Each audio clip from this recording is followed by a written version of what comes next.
What's happening, folks? Geologist Philip Prince. About 8 months after Hurricane Helene today, and finally, you can see some of the effects of the storm on Google Earth. I've been waiting quite a while to be able to do this. What you're looking at here is in Yancey County, just a little bit south of Pensacola.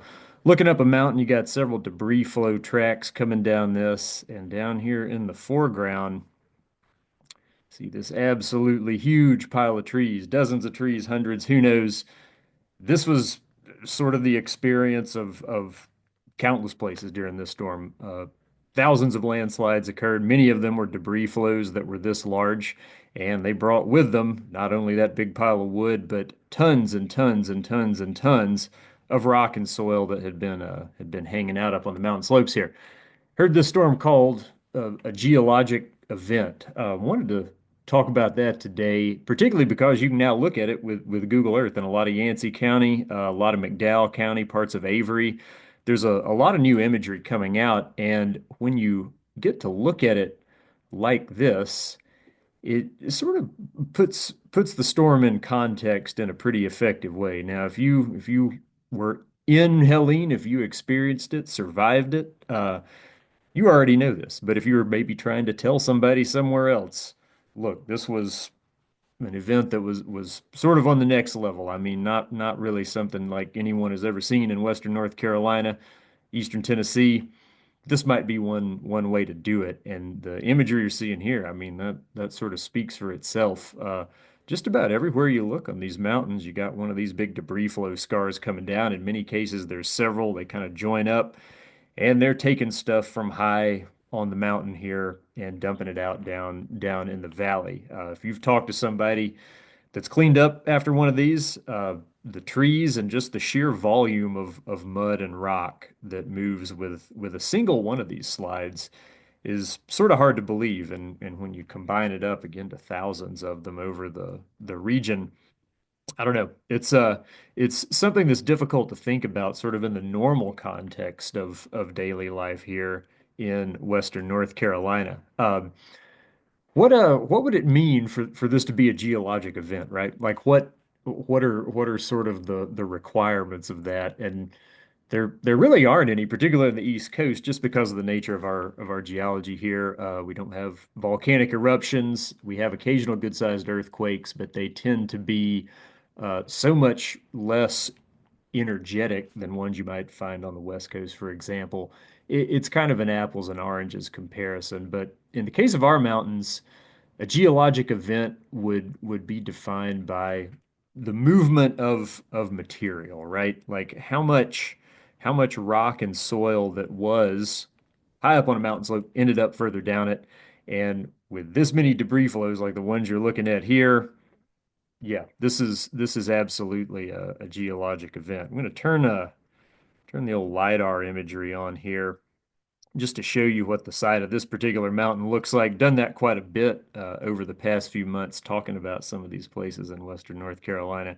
This one's a pretty good example because you can very clearly see these dark, kind of jagged rock outcrops here. I'll actually get the pen up here and we'll kind of make some marks on them. So all of these textured areas you see here are rock. So like what's under a mountain in Western North Carolina?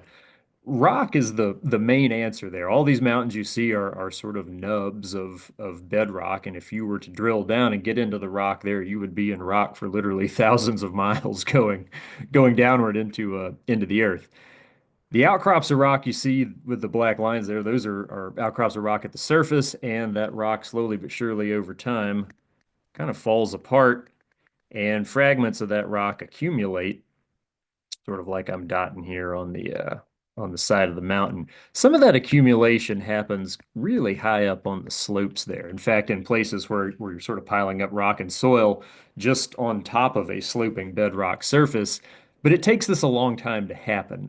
To get a few feet of it, you're looking at thousands of years easily. And when you have one of these debris flows come along and strip all of that accumulated soil away, feet deep, basically down to the bare bedrock, quite literally, thousands of years of local local geologic process there have moved almost instantly. So it's a fair thing to say that basically in a morning in Western North Carolina here, thousands of years of change happened in places that were affected by these debris flows, right? So what would this look like? Like if you could take this slope here and essentially like slice it open, right?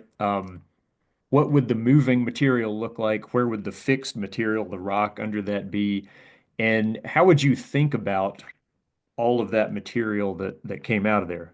We can draw that one out here. This is kind of a perspective on this. I don't think I've illustrated quite yet. It'll be a little bit different setup of a block diagram here. I'm gonna have kind of a stepping slope coming down, and we're gonna have this one cut open kind of in two directions here. Something like that.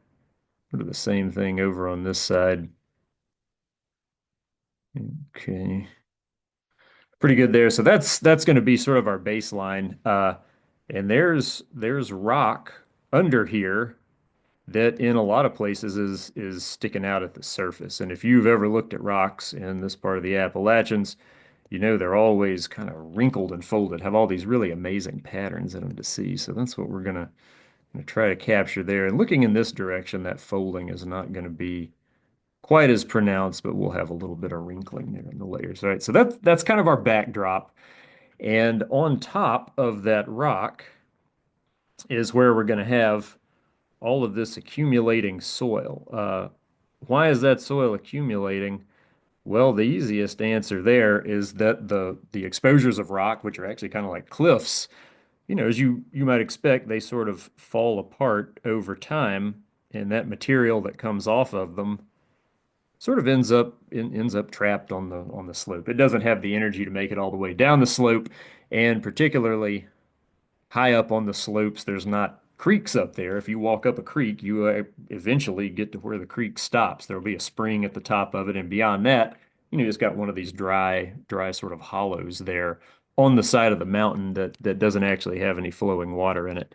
So in these places high on the slope where soil accumulates, you kind of have, almost an unstable kind of setup there because eventually, if you accumulate enough of that material, it's going to need to go somewhere, particularly if you put a whole lot of water on it, right? So if we keep filling in the blanks here, color in some kind of hillshade to give ourselves a little bit of a hollow or two here that we can have a couple debris flows come down out of. We'll have one right here in the foreground as well. And we start illustrating some of our rock outcrops on this, we're going to end up with a mountainside that's going to be hopefully sort of recognizable based on what I just showed you there in Yancey County. So we've got all these kind of rugged cliff type areas. They're interspersed. If you're in West Virginia, Kentucky, something like that, you might see, a very long continuous cliff line because of the flat-lying bedrock. We don't really have that in this part of the Blue Ridge, but there's plenty of rock exposed at the surface, and ultimately, you're able to see that when you look at the side of the mountain there.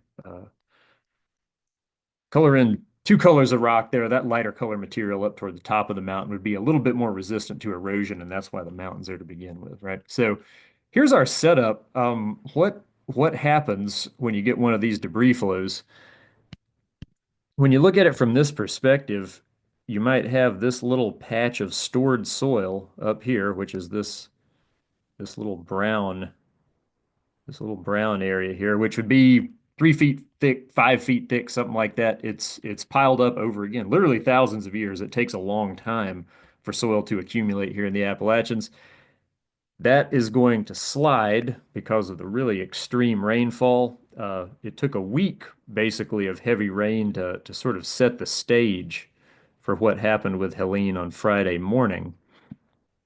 And when that material slides up there, it's going to be coming off of there in sort of like a liquefied state, and it's going to leave that scar behind, and it's just going to rake everything off the mountain in front of it on the way down. So that's going to require some erasing of soil here.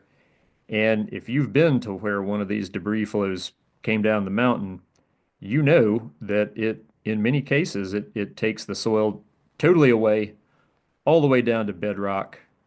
And what you're left with is like a scar or a track. Sometimes the sides on them are extremely high, and it's really just an unbelievable kind of effect. But a massive, massive, massive amount of material moves with one of these, and that's where that whole idea of geologic event really becomes like a relevant part of the conversation. So let's see if we can color in our exposed bedrock down there that's been laid bare by this debris flow.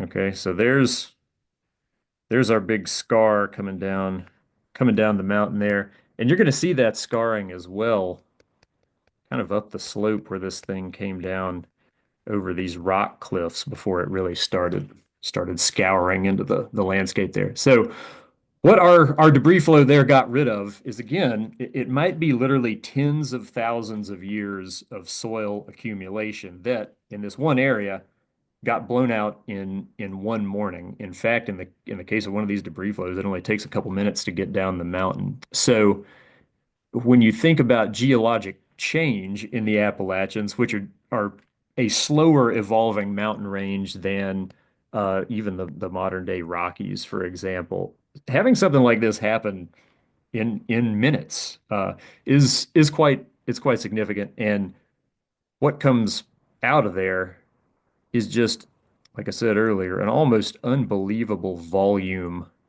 of material. And if you talk to any of the folks that have been cleaning up after this storm, how many truckloads of material do you end up hauling away off of one of these debris flows? I don't know what the answer is, but it would be exceptionally high. So, dump truck after dump truck after dump truck down here, just trying to get all this stuff carried away, and it's beyond almost beyond the kind of the normal expected human scale, right? Like we don't what we deal with in terms of construction or something like that, the volume of a single debris flow, it it sort of goes beyond that. Also, with a debris flow, you get all of the trees that were sitting on the slope. They also get carried away. That's what you saw at the beginning of this video. And between the trees coming down, the mud, the soil, just the mass, the weight of material that comes down off of the mountainside is really, really exceptional. And if you're trying to haul this stuff, you're gonna be working at it for quite a while. So if you put a few more of these things on the hillside here, when it's all said and done, you're going to end up producing an amount of change on the side of the mountain that without the debris flows would have taken an equal amount of time to what it would be for the soil to accumulate, right? So you'd be looking at thousands of years being necessary to produce the amount of evolution that you get from one of these coming down and scraping all the soil off of the mountain there. So when you see these views of entire mountainsides just completely covered almost with successive scars, we'll see that for quite some time. Into our lifetimes, the trees will grow back on them, but the scars will be on the land there for who knows, hundreds of years, probably thousands of years. We know what debris flow scars look like on the land after just a couple hundred years, and they look pretty fresh. So it's very likely that that the reminder of Helene is going to be there in the landscape for a very, very, very long time. And if you start to zoom out on places like this, and really try to count up all of the little brown scars there. There's there's a lot, and you do notice that they're in localized stream valleys, but if you just total up their effect on the landscape, it's really remarkable. It's remarkable to have seen this happen and to think that it took really just a few hours for those scars to develop. Now, again, it took days of rainfall to set the stage for it, but the actual sliding events, the majority of them, some of them happened earlier in the week, some of them happened all the way through into Saturday, but the majority of them, took place within a pretty brief interval on Friday morning with the actual passage of the Helene remnants. Some of the slopes here, this is in McDowell.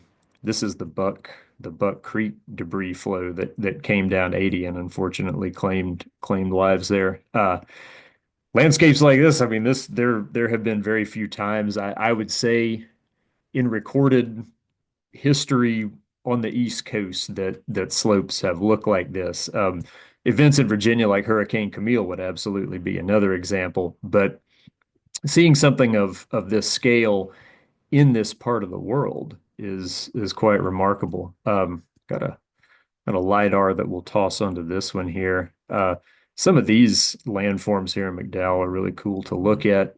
Spent a lot of time working in here actually right before the storm, trying to get a sense of what this landscape might do if you had an event like a Helene. And in that regard, I wouldn't say that the results are entirely surprising, but just to see it actually happen in real life is sort of a different kind of a thing. It's a really good example. The debris flow right here in the foreground. We could zoom in on where this one came from.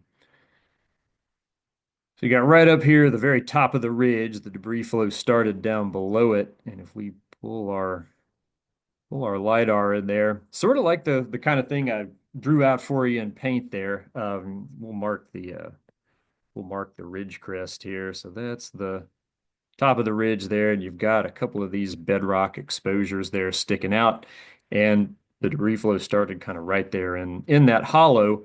And you'll notice where the debris flow started, it's just above where you actually start to see that stream channel in the landscape there. And that's pretty much expected. And in that regard, it's the landscape behaving like we would expect it to behave. Now, when you look at new LiDAR of this particular spot where this debris flow happened, there will be a big scar that will be visible there, and any debris flows that you see in the background there, those are also going to have they're also going to have scars with them. And if you again try to take in sort of the whole extent of the landscape here, it's really something else. Interesting question to ask, though, is did the efforts of man over the past century, for example, just on the landscape, did they contribute to this? In terms of what you see here, the answer is yes, and that's in terms of these logging roads that litter the mountains. They're all over the place. I've talked about them some in the past, so we'll trace one out right there. So keep your eye on that line, and we're gonna fade the LiDAR away here. And you'll notice that there's one, two, three, four, five, six, seven debris flows that are coming off of that old road grade there. So that's, to my knowledge, not an active road. There are not people driving around up there. That area has not been cut for decades, but just having that irregularity on the side of the slope actually does make it more susceptible to debris flow behavior. And that goes to even another level if you go east here over towards 80, where the mountain looks like it got in a fight, I guess you'd say. If you fade the LiDAR in there, the roads are really easy to see, and in particular, the one right through the middle of the screen there. If we fade that one away, it's pretty clear to see that there was a lot of landslide activity associated with it. So yes, having having a built landscape, even in forests like this, where you don't really think about the impacts of people being there. Yes, that contributed to what happened, but at the end of the day, it just rained too much, and in particular, it rained too much very quickly on Friday morning to just push everything over the edge. A place, if you're interested in checking out Google Earth after the storm, a place that I have not personally talked about yet, but one that had a huge impact is the North Cove area in McDowell County, and you can see stream flooding down here moved huge amounts of sediment around. There's a lot of quartzite rock present here from actually the rock that makes the really interesting landforms in Linville, just to the northeast. It'd be off the right of the screen. So the effects of the stream flooding, just because of the rock that's being moved, they're really easy to see in Google Earth. But these slopes are hit as hard as anything in Yancey or over to the west in McDowell. And for whatever reason, these debris flows did not make it as far down the slope as others did in parts of western North Carolina. But if we throw some LiDAR on this one, we'll see that it's sort of the same type of setup where you got these big rugged rock cliffs, material has fallen off those and accumulated. And if you get a Helene coming along, it's going to carry that material down and actually pile it up here onto these flat areas where past debris flows have done exactly the same thing. So what we witnessed with this storm was sort of like just another episode, I guess, in the continuing evolution of the Appalachian Mountains. And because of the nature of the mountains here, the way soil accumulates, again, it can be very slow. You can get big accumulations of it high on a slope, and then they all of a sudden let go and allow the mountain range to sort of play catch up, I guess, for moving pretty slowly for quite some time. To drive up through North Cove and look up at the mountains and see these, even with the leaves on the trees, you get a very good idea that this place was probably quite frightening to be, to say the least, on Friday morning as the storm came through. And it's interesting to have the chance to look at this, of course, with LiDAR, which is how I see these landscapes working every day, but to be able to see it in Google Earth now, that's kind of a step forward, because now it is, I don't know, it's there for people to see. Anybody looking at at Google Earth anywhere around the world that comes to this part of the world is going to be able to see what happened with this storm. So check that out if you're interested in what happened. If this was part of your own experience, there can be value in just getting at this point kind of the bigger picture of what went on with the storm.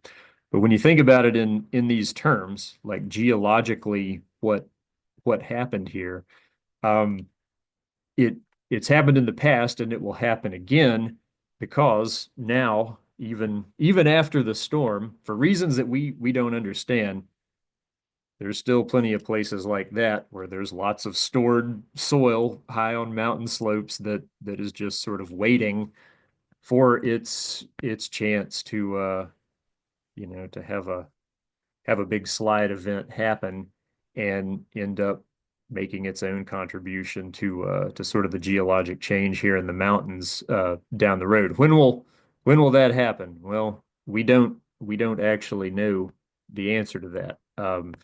No one knows the answer to that. All we know is that if it rains 5 inches in 24 hours or more, that after that we're sort of on guard for a debris flow type of event to happen. So will we see that again anytime soon? Very possibly. We just don't know, right? That's always something that can happen in this part of the world. And when it does happen, you need to be aware of areas that might be affected so you can get out of the way of them.